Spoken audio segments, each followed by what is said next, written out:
Westworld Season 4 Episode 5 Ending Explained.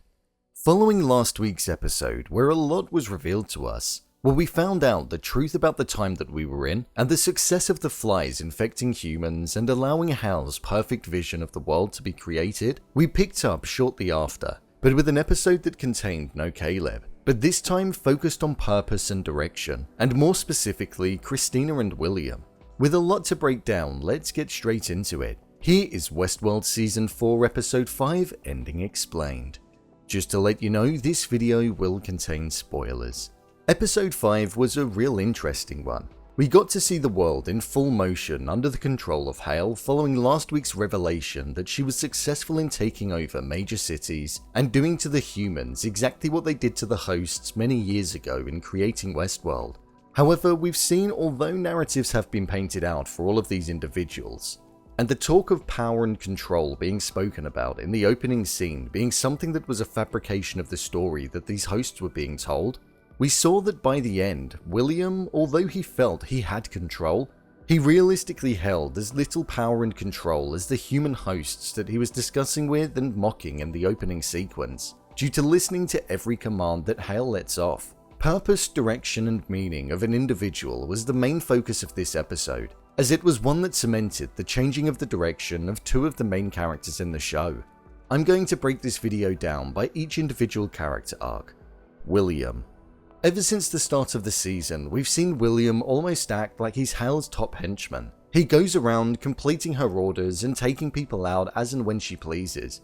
He's aware of what this world is and has control over the people there, but he's never really questioned his very existence or his purpose until this week's episode. We found out early on in the episode that there were a group of people in the world called outliers, which meant that they were a group of people where the frequency that runs throughout the city doesn't resonate with them anymore, and that they're essentially outside of the control of Hale, meaning they've become aware of the narratives that they've been programmed to live and the fabricated world around them, leading them to question what is real. Individuals that come into contact with these outliers tend to go on to become infected and then essentially become an outlier themselves. We saw William get summoned to hunt one of these individuals down, where he was on the verge of taking her out before he was fired at, and then they managed to evade. After this, we saw the host version of William return to where the real version of William was, and he opened him up from his prison and talked to him. He mentioned of having no real meaning or vision, and not understanding what his purpose was.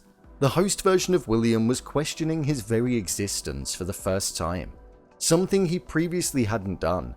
And when we look at this version of him from the start of the episode to the end of the episode, it was completely different. There were certain moments in this episode, like when he was on the roof where the outlier he was hunting down put her head on him, and you could see the almost emotion on his face, like he could feel something from somebody, something he almost didn't know he wanted, needed, or liked. The end of the episode for William marked a change in trajectory, and the realization that he may well be questioning his very existence and why he's there. This could potentially mark the state of him being infected and wanting to die, and not being a part of the world that they're in.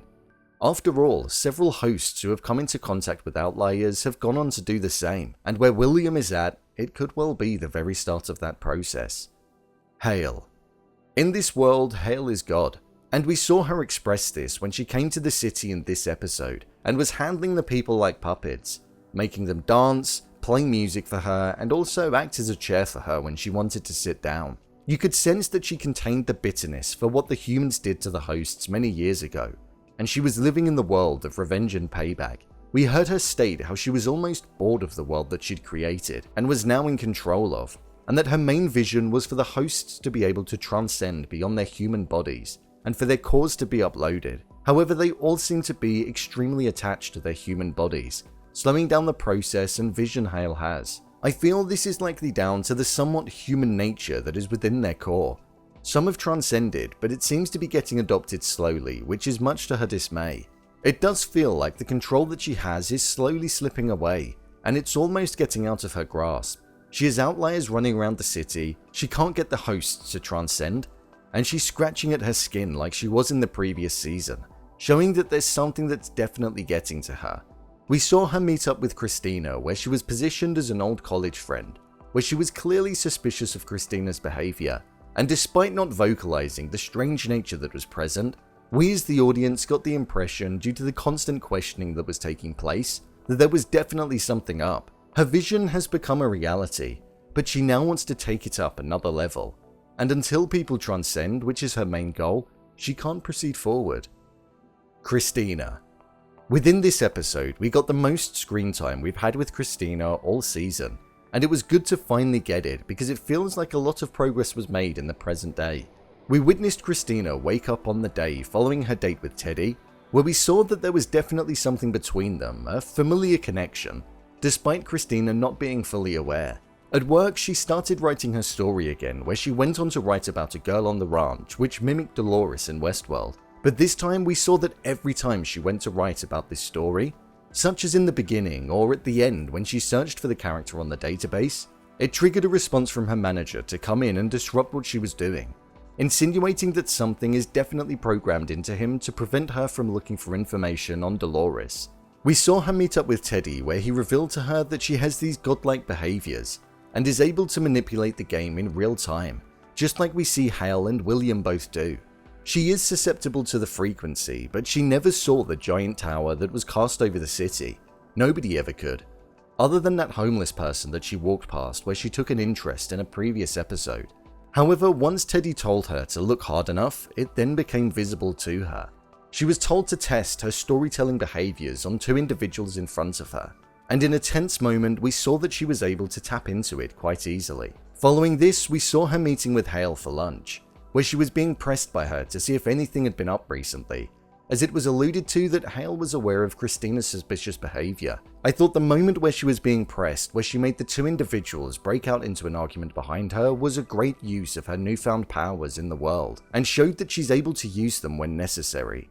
After this, we saw her head to work, and with her suspicions, she searched for Hale on her system, which yielded no results. And then she also searched for Dolores, where it didn't come back with anything either. But all it did was flag up in the system and caused her manager to come and speak with her, based on the triggered response. He questioned her on if she'd been expressing similar behaviors to what we saw outliers have, and that he was almost going to make Hale aware of how she'd been acting. But we got to see her use her storytelling powers and make him leave and no longer be suspicious of her. After she'd got him to leave, she went up into the back end of the game, and she was able to see every narrative that was painted out for every individual in the world, and it gave her a different perspective on the life that she'd been thinking she'd been leading, and showed her that it was all just one big story. The final time that we saw her was when she met with Teddy, where the now enormous tower that holds the very control over all of the individuals was ever so present, and was almost there like a haunting presence. We saw Teddy reveal to Christina that she was the very person who did this to the people of the city, and is responsible for this so-called life. There are many different theories as to why this could be, but I imagine we'll get the answers slowly over the next couple of episodes.